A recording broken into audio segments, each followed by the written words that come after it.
Talatang 20-26 hanggang 29. Pagkaraan ng 8 araw ay muling nasa loob ng bahay ang kanyang mga alagad at kasama nila si Tomas.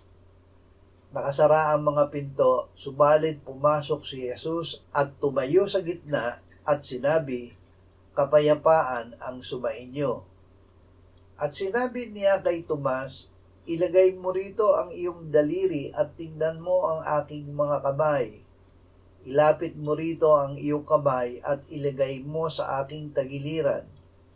Huwag kang mag-alinlangan, kundi sumampalataya." Sumagot si Tomas at sinabi sa kanya, "Panginoon ko at Diyos ko."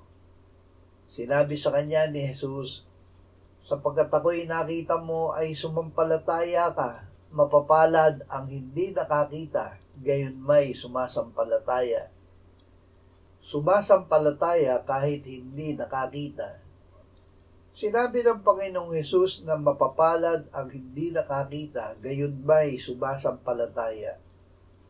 Tayo ay kasama sa mapapalad kung tayo ay lumalakad sa pamamagitan ng pananampalataya, hindi sa pamamagitan ng paningin. Upang tayo ay makapamuhay sa pananampalataya, ibinigay sa atin ng Diyos ang kanyang salita. Ang pakikinig ng salita ng Diyos ay nagbubunga ng pananampalataya.